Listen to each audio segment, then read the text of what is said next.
This video was recorded very soon after the last one, so there. Episode 2 of Robot Wars was supreme.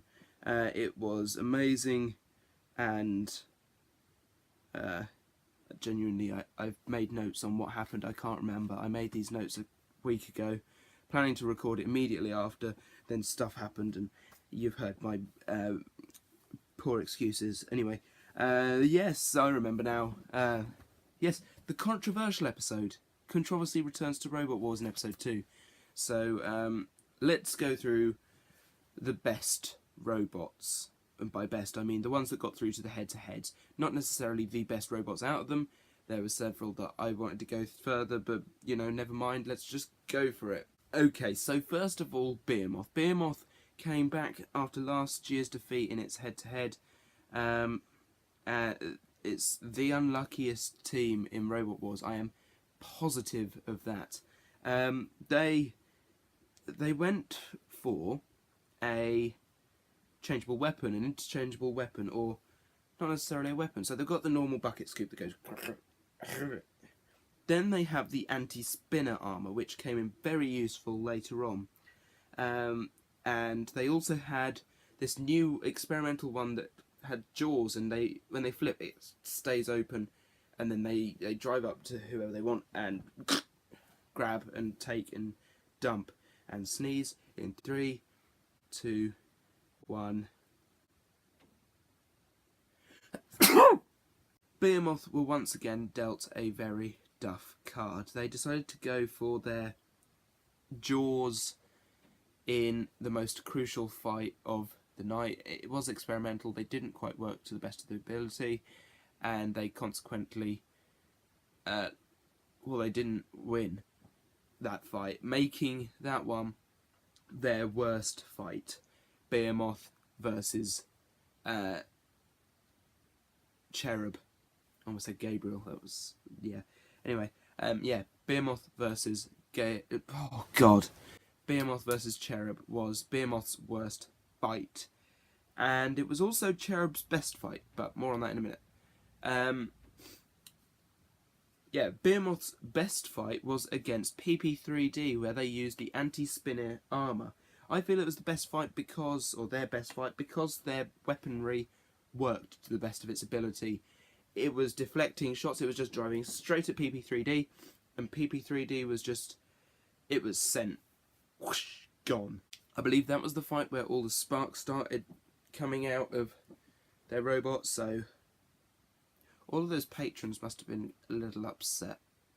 I say patrons because PP3D was a crowd-funded robot. I don't know whether they did it through crowdfunder or Patreon or whatever, but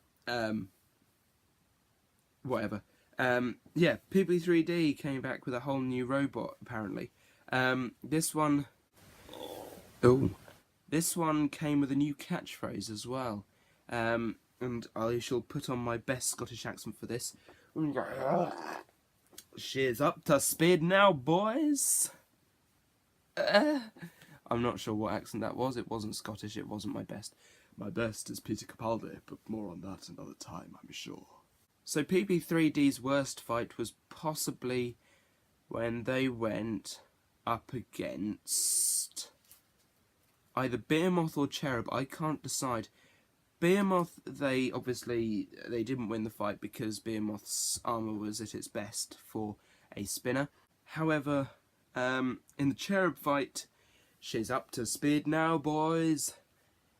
PP3D got up to speed while Roguehouse Robot was taking care of Cherub. Cherub was released, drove straight at PP3D. Wham! Both of them sent across the arena. Superb. That was literally the highlight of the match. Cherub goes flying into a sidewall, hits it, breaks it twice. Twice that sidewall is broken now. It's probably not the biggest, toughest in the country, in the world, whatever. It's not tough. 2 robots have managed to take bits out of it. One of them isn't even a spinner. I mean, it's literally a web with 2 spikes that go and stand.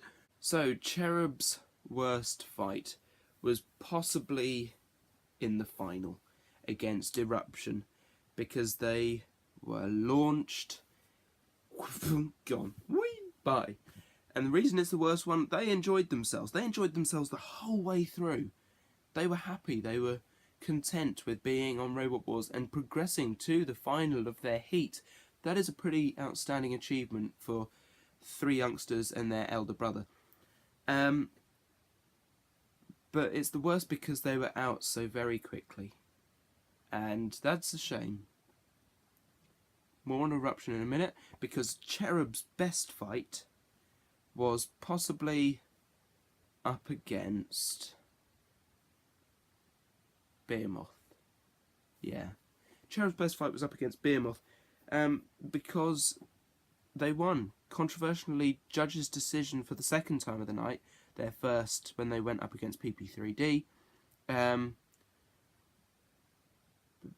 neither robot, either Behemoth or Cherub, had done that much to each other. They couldn't really. The jaws weren't working as jaws on Behemoth. Cherub, handstand? But Behemoth's choice of weapon was poor. Their control wasn't the best. I'm not sure. Possibly because they were children. They went for the children. Who knows? We will never know. But at that point, the team captain of Behemoth left the booth, very Ian Lewis style, from Razor, previous wars. You find a reference, I'm not going to give you one.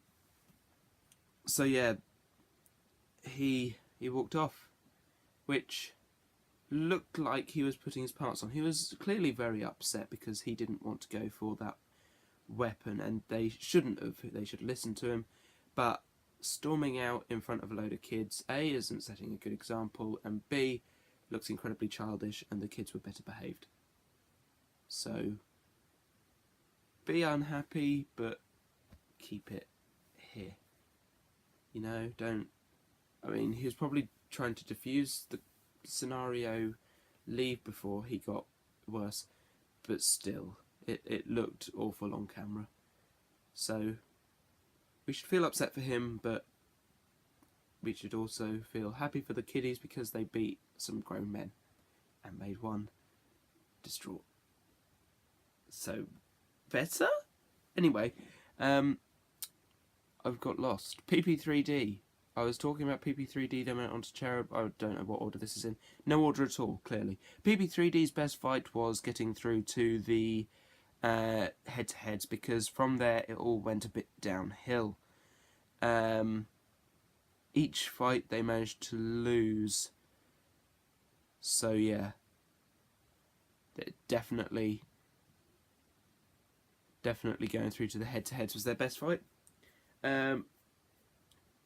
So that leaves us with Eruption. Worst fight, I'm going to say their opening fight was their worst fight because it was so slow and there was a lot of uncertainty of who had gone through. Maybe it was Cobra for surviving, maybe it was Behemoth, maybe it was them, but they went through, which was good, but because of the quality of their other fights, literally flipper underneath each robot in the head-to-heads, find a sidewall, goodbye. Eruption was superb. They've really improved since last year. I think their weapon is tactically excellent. Not the little springy spike thing. That's poor. No, the drum on the top. Because robots drive up their ramp, hit the drum, get all chewed up at one end, leaving their front end vulnerable. It's off the ground. They can then get under them easier and flip them. And that is tactics. That is Tactics 101. Very happy with how they did. Eruption, best fight, pick any.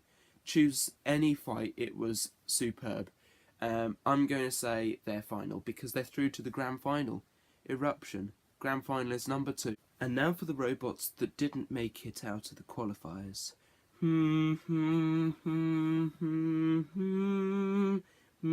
Anyway,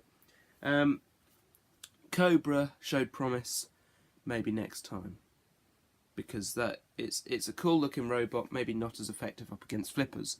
Hobgoblin showed a lot of promise. It was the only new weapon really is, it's not a drum spinner because it's not a drum. It's like a can opener named Hobgoblin. That's a good name to go with this weapon, I suppose. It's called a beater bot basically because it just beats like an egg. We also had Draven. Oh, Draven, I wanted them to do so well this year with their